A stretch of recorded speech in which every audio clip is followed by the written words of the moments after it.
There's gonna be spoilers for the ending and general premise of Scott Pilgrim Takes Off in this video, so if you don't want to get spoiled, finish the show first and come back to this video later. Thanks. So yeah, the title of the show ended up being true in the most literal sense possible, huh? But you know what? I'm not complaining at all.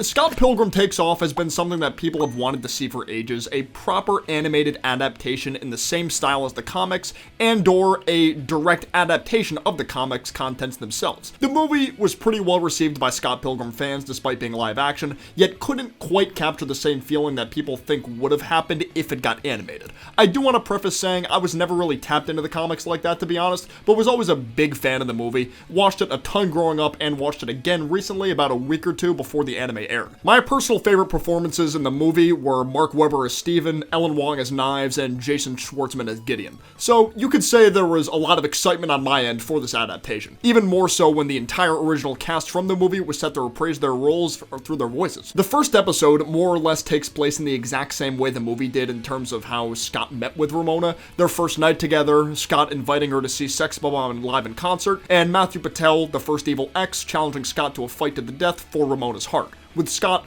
winning, of course.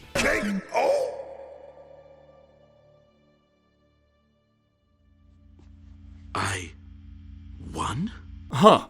What just happened? So this moment right here changes the course of the entire show from episode 2 until the finale, which many people around social media have started to question because why is the literal main character of the show not in even half of the episodes here? I can understand the frustration to a degree, especially from fans who are way more tapped into the Scott Pilgrim IP than I am, or for the original comics to perhaps never get made into an animated series likely isn't the easiest pill to swallow for some people. It's totally fair. But at the same time, this version of the series definitely deserves its praises for what it was able to do. It's pretty clear the series was meant to be viewed as a sequel of sorts to the movie in particular. The movie, of course, focused a lot more on Scott's character and his arc of fighting all the evil exes, but Ramona didn't really get the most development in the world when it came to the movie, and neither did any of the exes, to be honest. There still felt like there was a lot of unfinished business with her character in a sense. So for the anime to essentially make her the main character and have her go on this journey to not only find Scott, but to grow more as a person through making some kinds of amends between some of her exes was a very welcome change for me. It allowed for so many new and interesting character moments / dynamics without making the characters feel like they've completely changed personalities or anything. They still felt like themselves. Take Matthew Patel, for instance. This guy was the first evil ex that kind of got fodderized by Scott in the movie. For him to have won, in a sense, followed by challenging Gideon for the throne of his empire and winning that too, I couldn't believe it. And Matthew's fighting style was always a personal favorite of mine too, being able to spawn those demon hipster chicks to aid him, it never got old. On that note, the lack of fight scenes with Gideon in particular was unfortunate. This is an extremely minor gripe on my end, but seeing the guy who was kind of supposed to be the big final boss not have too many action scenes was a tad unfortunate. Granted, I still loved his new arc, having him deal with the reality of hitting rock bottom and losing everything he'd worked for, but in a way, losing to Matthew was a bit of a blessing in disguise, because Gideon, or I guess I should say Gordon Goose, was able to find company in Julie Powers, his former high school classmate, who always felt bad for how things went down when he got rejected by a popular girl in front of the entire school.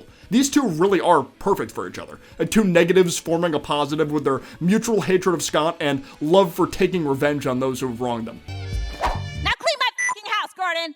Right away! Now, back to Ramona. The reason she even went on this detective spree to find out what happened to Scott was because she was able to hear his voice in her dreamscape, meaning he was never actually killed by Matthew, but taken by someone who wanted to think Scott was dead. Hence why she suspected all her exes as suspects, because they were originally out to get Scott before Matthew took over and gave them clarity. Winning doesn't mean Ramona takes you back? Who would have thought? Ramona's first encounter was with Roxy, and that was probably my favorite when it came to her making amends with one of her exes. Not only were the action scenes top-notch, but they were further elevated with the background changes of Ramona and Roxy fighting in a bunch of different movie sets. And Mae Whitman does such a great job as Roxy too. Realistically, all the cast did very well. I'm not sure if this is any of the actors' first time doing voice work on this scale, so if there was anyone in the cast who was a first timer when it came to voice acting, they did a great job either way.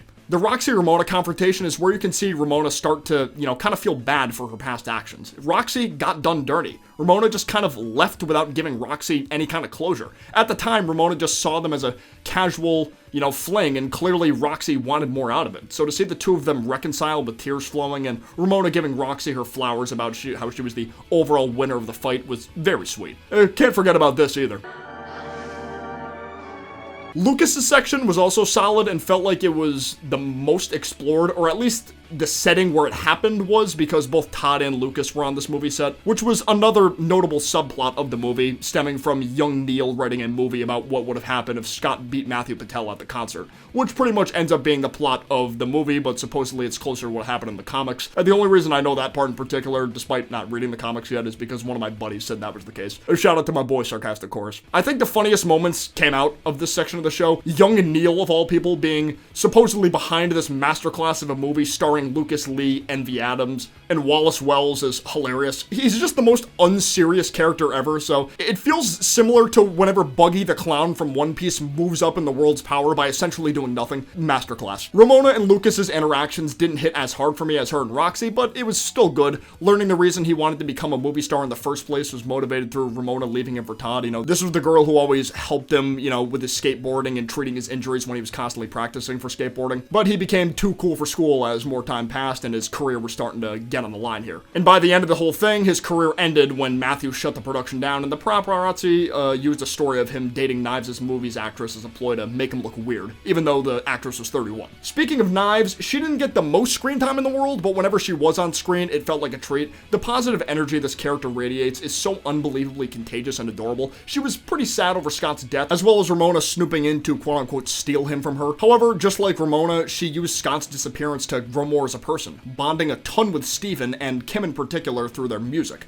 The chemistry between she and Steven was already solid, yet I can't help but appreciate the little moment she had with Kim even more, particularly the scene where they jammed out together. Seeing Kim, who's usually so cold and distant, enjoying herself this much jamming out with Knives had me geeking out a bit. Todd, on the other hand, was an interesting one because his grudge over Ramona was one of the only ones that didn't really involve Ramona making any direct amends or anything, rather through his newfound love for Wallace while they filmed the Scott movie together. Todd fell so hard for this guy, who felt the sparks and everything when they first kissed. He even broke up with Envy over this. Problem was, Wallace only saw their little arrangement as an on-set fling that was inevitably going to end when the film wrapped up. This ended up putting Todd into a bit of a depressed state, even giving up on his vegan lifestyle and losing the powers he'd gained from them. Still, this whole ordeal did feel like a blessing in disguise. That's how it went with a lot of the other exes and their mini arcs in the show. They all had to hit rock bottom after Matthew took over Gideon's empire, but were able to grow more as people thanks to this, as well as the closure Ramona gave some of them. Gideon got together with Julie and became friends with Lucas and eventually Matthew. Lucas couldn't act again, but seemed to be enjoying his new job at the coffee shop. The only characters that didn't really interact with Ramona at all were the Katayanagi twins. Well, the reason for that ended up being clear, at least. Their henchman robot was able to obtain vegan powers and used a portal on Scott right before Matthew hit him, taking him 20-ish years into the future, where he would be pursued by his future self to not get together with Ramona Flowers under any circumstances. This whole thing is the reason I put the Fate Stay Night Unlimited Blade Works in my thumbnail. The moment this whole ordeal was revealed, I instantly thought of this conflict between Emiya Shiro and his future self Archer. Archer would try to prevent Emiya from becoming a hero of justice because going down that path would lead to nothing but pain and despair, the same way older Scott experienced his future life with Ramona. Even though these types of characters end up being antagonistic, it's hard to really hate them or anything because they are trying to look out for themselves. Older Scott just doesn't want current Scott to end up like him, still living off of Wallace's coattails with no direction in life. But what he fails to realize is just the fact that his sad existence is instilled in current Scott's mind. That should give the current Scott enough drive to make sure things don't turn out this way even while still being with Ramona. There's no way seeing your future self like this would be something he'd just forget about later on. It's such an insane thing to happen to someone. But even if you take this out of the equation, it's already clear these versions of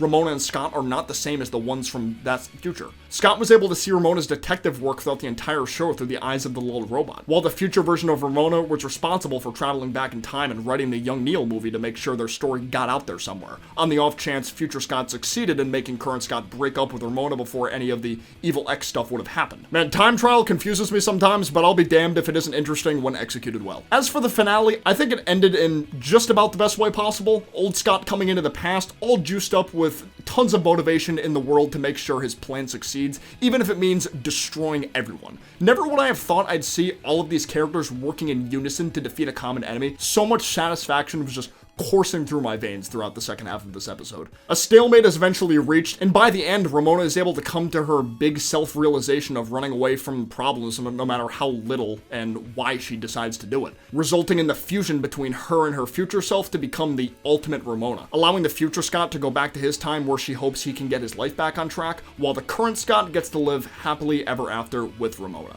So yeah, this was great. If you're thinking about checking this show out, I do highly recommend watching the movie first, reading the comics, or both to get the most out of it. First-time viewers to this franchise may find the material a tad confusing if Takes Off ends up being what they start with. As for what else lies ahead, I'd personally be satisfied if this was the end-all be-all. This could be an incorrect hunch, but it sounds like the crew behind the show doesn't want to do a second season. Despite the post-credit scene showing Julie and Gideon scheming around in their evil lair, it could simply be a fun teaser with no extra intentions. However, if the show does somehow get a second season, I wouldn't necessarily be against it. It's just a matter of how well it can be executed. Let me know in the comments below what you thought of Scott Pilgrim Takes Off, and if you'd like to see other videos related to the show. I was contemplating on doing a follow-up video about the Roxy episode in particular. Of course, if you did enjoy this video, be sure to leave a like down below and subscribe for more content like this in the future. But for now, I will see you guys next time. Peace out, take care, bye-bye.